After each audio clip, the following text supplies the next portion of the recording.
And this is the man that President Trump respects greatly and speaks to frequently. Just invited him to come to the White House and let him speak from a podium. And without objection, allows this man to go on TV, on Fox News, almost every night and defend him. Now, I got to tell you something, okay? If Mr. Dershowitz wanted to go on TV and defend me, Ed Opperman, okay, for whatever reason, he's interested in some kind of litigation I'm involved in or something like that, I would promptly contact him and say, Mr. Dershowitz, do me a favor, keep my name out of your mouth, okay? I don't want you defending me. I don't want my name associated with your name. And I would tell him why. Okay? And it's like I'm not shy about doing it. A lot of people out there like to throw my name around like, oh, we're in partnerships. I'm in partnerships with all these characters out there. I have no qualms about telling them, keep my name out of your mouth. Okay, we're not partners. We're not working on things together. Okay? If someone's working on something with me, I'll let you know. Okay? All right? So, here's this situation where this guy has credible allegations, paid to settle a lawsuit, and Mr. Trump, who claims, you'll hear all these folks, Ed, aren't you aware? Ed, you're probably not aware of this, but Mr. Trump barred Jeffrey Epstein from all his properties once he found out about his interest in young girls there. You're probably not aware of that, Ed. Okay. So when he became aware of Epstein, he barred him from all the properties. You're trying to tell me he's not aware of Dershowitz? He's not aware of this? He's not barring him from the properties, right? He's inviting him to the White House. Now, what about Prince Andrew? You think he's aware of the allegations against Prince? The same people are making the same allegations against all of them, against Dershowitz, Epstein, and Prince Edwards. Prince Andrew. You think he's aware of those? Well, he just met, chuckling away with Prince Andrew over there. And in fact, his daughter met with him too. Ivanka hanging out, chuckling away with good old Randy Andy. Okay? He was unaware of that. Now, he says, well, I hardly know the man. There's photos of all three of them together all over Mar-a-Lago and all kinds of stuff. Him, Epstein, and Andrew. Okay? But he's not aware. He's not aware. Okay? So everybody is all convinced. Oh, Mr. Trump, he's rounding up all the pedophiles. Well, there's one right there in the White House. Grab him. Okay? It's right there. Grab him, Trump. You can round one up in front of the TV. Put him on TV and round him up. No.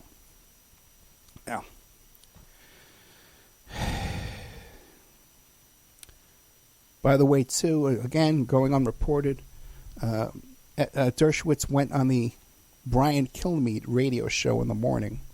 This was right after the Prince Andrew documentary interview that made so much headlines all over the place. And Dershowitz, by the way, admitted that he was the one who killed the ABC piece about Epstein. Remember that whole big thing, who's that guy, the Project Veritas character? And that's he's the one who killed that piece. Made some other revelations, too, that I've been talking about on Facebook and stuff like that. But I got sick and things like that. I couldn't report it to you. Okay? Let me see how we're doing on time here, because I'm a little upset tonight. a little worked up. But I'll get through this.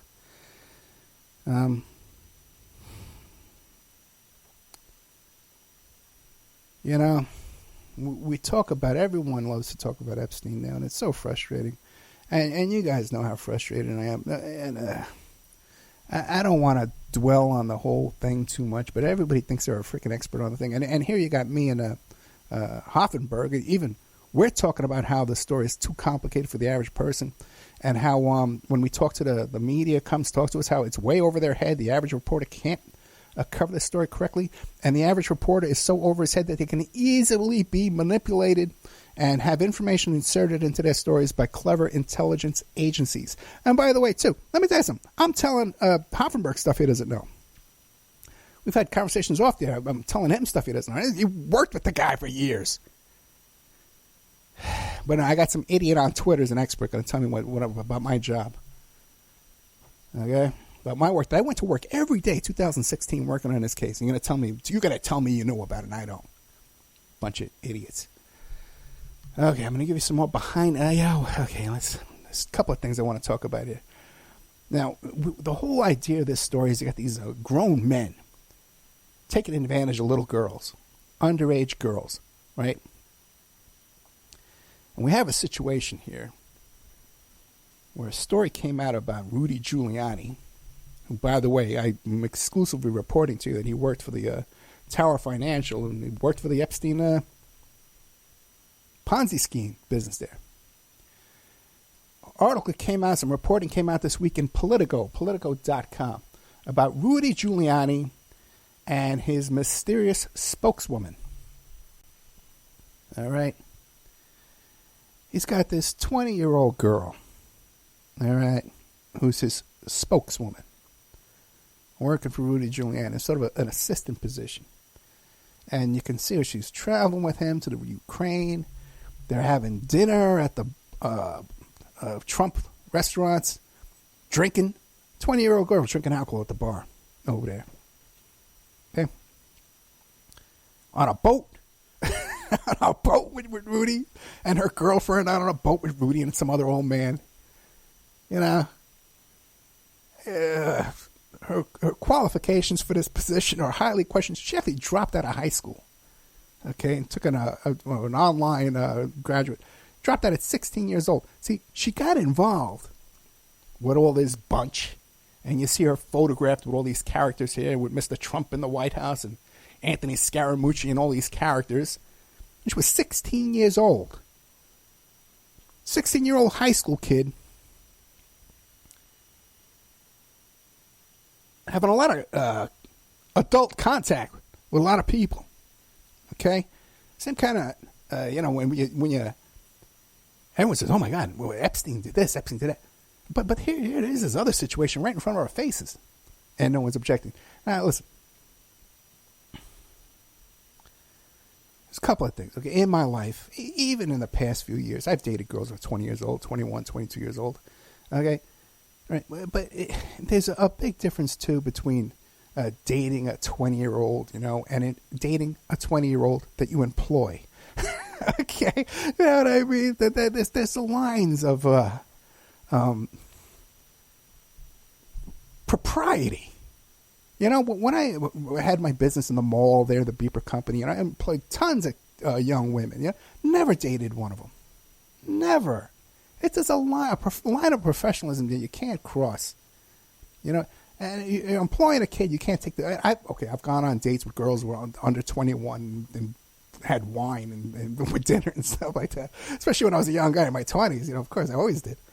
But, my God, I wouldn't do this today. You have a certain degree of professionalism, self-respect, And when I went to think that this kid became entangled in all this stuff at 16 years old. Everyone knows me going back for years and years. When Victoria was on that basketball team, and I was coaching that basketball team. Those kids were 13, 14, 15, 16. I know some of these kids had crushes on me and stuff like that. But you would never dream of making an advance or an approach against some kind of kid like that. And one reason why you wouldn't is because when you're amongst them, they're kids. They're even if you have a kid who's 16 years old, she goes to the prom, she puts on the fancy dress and the makeup, gets her hair done. In a picture, she looks like an adult woman. She looks beautiful. But in person, it's still a kid. It's a child who's not ready for this kind of stuff.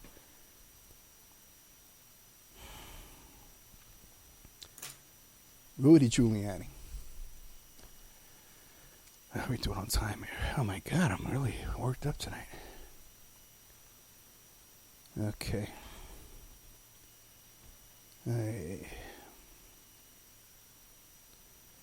I think I'm going to call tonight's show,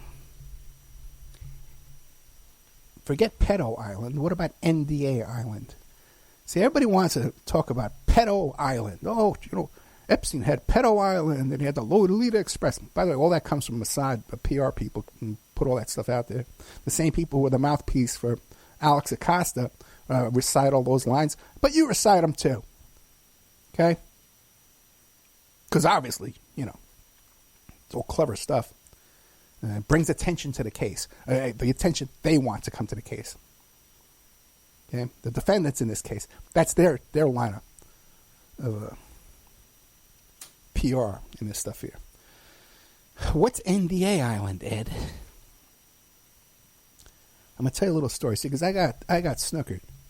Okay, and I look back and I see, they got me. Okay, they got me. Right, they pulled the old wool over Ed Opperman. Okay, all right. Now here's the story. In the past year or so, I started hearing about this guy John Tino. Well, that's a pseudonym. It's a fake name, John Tino. And the story is that John Tino was an organized crime figure in Manhattan that worked in those sex establishments there in Times Square, where they had all kinds of stuff going on back there in the 80s and the 70s and stuff like that. And these Times Squares had strip clubs and all kind of booths, where this like a window would go up and there'd be a naked girl on the other end. All kinds of disgusting, perverted stuff goes on, man. Let me tell you. All right. And these bookstores and video stores, they got booths. You go back there, all kind of filthy, disgusting thing. Live sex shows. And so John Tino worked in one of these places, and according to John Tino, one of the frequent customers to this establishment was a guy they called Mr. Real Estate, Donald Trump. Used to go there. And he used to have sex with these porn stars. And on one occasion, according to Mr. John Tino, Trump requested an underage girl. And Tino describes this as being a very young girl, 12, 13 years old. That's what Tino describes. At the time, by the way. That's what Tino was describing. Now, I never actually talked to Tino directly, but I heard the story through other people. That Tino was out there, stuff like that. And I said, never got around to making contact with Mr. Tino. Then I'll tell you what happened. When it came out that I was the PI in the Jane Doe lawsuit, the 2016 lawsuit against Trump and Epstein, when that came out and word got out amongst the NPR and BBC and the UK Mail and Radar Online and all those kind of places, and they all started contacting me to talk to me off the record and on the record, behind the scenes and stuff like that. We're sharing information back and forth. One thing that I noticed was all these British tabloids and the British press kept asking me about John Tino. Well, surely you must know about John Tino. Ed, what do you think of that John Tino story? Are you in touch with John Tino? Tino's name came up every single time that someone talked to me. And when I did an interview with some people who used Tino as their source, I did an interview with these two authors, Barry Levine, who's an investigative reporter, and Monique El Faizi. I did 2 interviews with them, 1 hour each, about their book, All the President's Women. Okay? Now, when I was doing all these interviews with the British press, they kept asking me about Tino.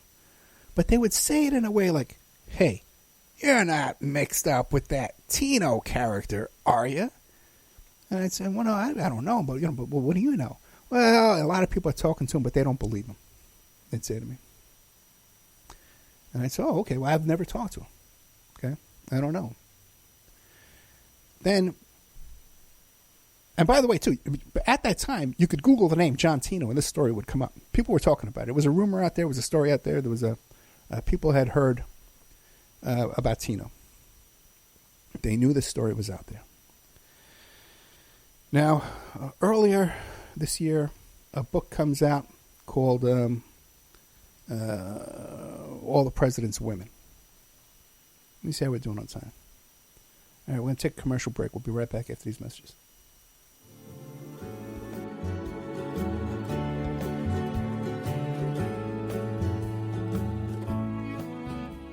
And now a word from our sponsors. Are you ready to change your life, but don't know how to start? Is your stress and worries keeping you awake at night? Have you been battling grief, anxiety, or depression all alone? Have you lost touch with your own sense of being or spirituality? Soul Free Therapies offers professional and affordable live video streaming counseling and coaching services from the comfort of your own home. Sessions offered in English, Spanish, and Portuguese. Go to our website at www